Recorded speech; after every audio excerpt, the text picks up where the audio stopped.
आज दोस्तों हम इस वीडियो में देखेंगे रस क्या होता है, रस के कितने प्रकार होते हैं, रस से संबंधित सारी जानकारी जो भी कुछ कंपटीशन एग्जाम की दृष्टि से महत्वपूर्ण होता है रस में, वो सारा कुछ हम इस वीडियो में देख लेंगे। चलिए दोस्तों स्टार्ट करते हैं आज का वीडियो। रस दोस्तों इम्पोर्टेंट टॉपिक है हिंदी ग्रामर में, और हमेशा कॉम्पिटिशन एग्जाम में एक क्वेश्चन या दो क्वेश्चन रस से संबंधित आते ही हैं। तो चलिए दोस्तों आज का अपना वीडियो स्टार्ट करते हैं। सबसे पहले देखते हैं रस। तो दोस्तों यहाँ पर सबसे पहले देखेंगे अपन कि रस क्या होता है। ठीक है, तो रस का जो शाब्दिक अर्थ है वो दोस्तों होता है आनंद। मतलब काव्य को पढ़ने या सुनने से जो आनंद की अनुभूति होती है उसे रस कहा जाता है। रस का शाब्दिक अर्थ है आनंद। ठीक है दोस्तों, यहाँ पर उसकी परिभाषा देखिए क्या लिखी है। काव्य को पढ़ने या सुनने से जिस आनंद की अनुभूति होती है उसे रस कहा जाता है। सिंपल दोस्तों, बहुत आसान है। काव्य को पढ़ने या सुनने से जिस आनंद की अनुभूति होती है उसे रस कहा जाता है। यहाँ पर मुख्य पॉइंट है, रस को काव्य की आत्मा प्राण तत्व माना जाता है। ये दोस्तों कई बार पूछा जाता है, काव्य की आत्मा किसे कहा जाता है, तो रस को कहा जाता है। ठीक है दोस्तों, ये महत्वपूर्ण पॉइंट है। रस को काव्य की आत्मा या प्राण तत्व ऑब्लिक प्राण तत्व माना जाता है। अगला पॉइंट देखते हैं दोस्तों, रसों के प्रकार देखते हैं, कितने प्रकार के रस होते हैं। ठीक है दोस्तों, आगे बढ़ते हैं, आगे देखते हैं रस के प्रकार क्या होते हैं। ठीक है, तो दोस्तों रस के 9 प्रकार होते हैं। सिंपल जैसा आप सब लोग जानते ही होंगे, रस के 9 प्रकार होते हैं। परंतु भरत मुनि के अनुसार जो है रसों की संख्या 8 थी। इन्होंने शांत रस को रस नहीं माना। ठीक है दोस्तों, रस 9 प्रकार के होते हैं, परंतु भरत मुनि के अनुसार रसों की संख्या कितनी है? 8 है। इन्होंने शांत रस को रस नहीं माना था। अब सूरदास जी ने क्या बोला था? सूरदास जी के अनुसार रसों की संख्या 11 है। 10वां रस है इनके अनुसार वात्सल्य, और 11वां रस है भक्ति रस। ठीक है दोस्तों, भरत मुनि के अनुसार रसों की संख्या 8 है। इन्होंने शांत रस को रस नहीं माना था। और सूरदास के अनुसार 11 है। इन्होंने 2 और जोड़ दी है, वात्सल्य और भक्ति। ठीक है दोस्तों, आगे देखते हैं।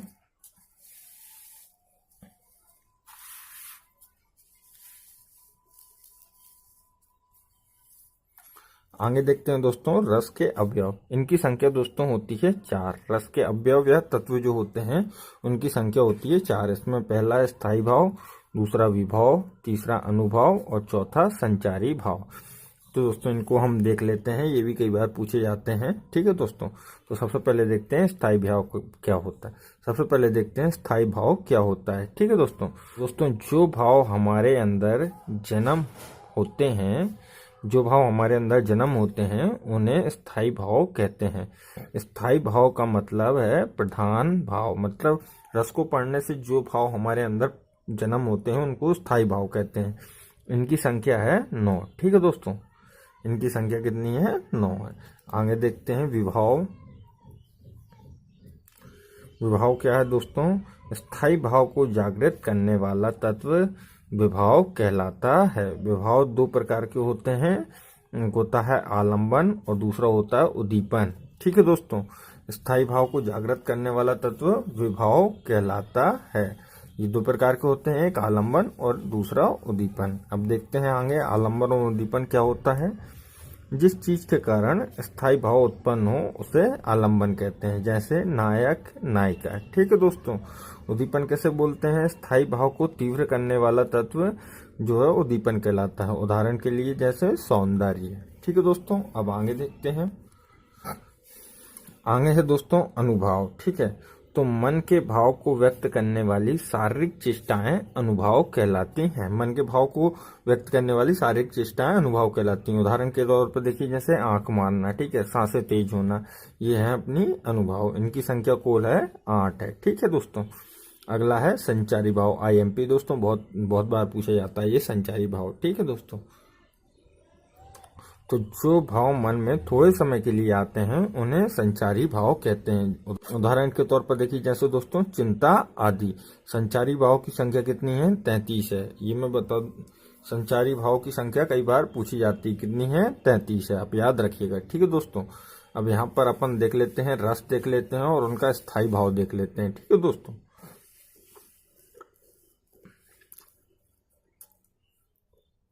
रस में दोस्तों वेरी IMP रहता है रस और स्थायी भाव।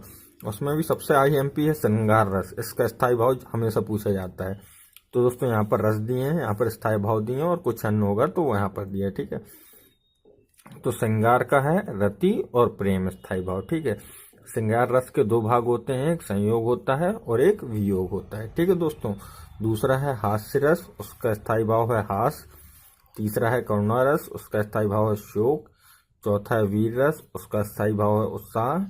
पांचवा है रौद्र रस, उसका स्थायी भाव है क्रोध। भयानक का रस का स्थायी भाव है भय। ठीक है दोस्तों, विभत्स रस का स्थायी भाव है गुस्सा या घृणा।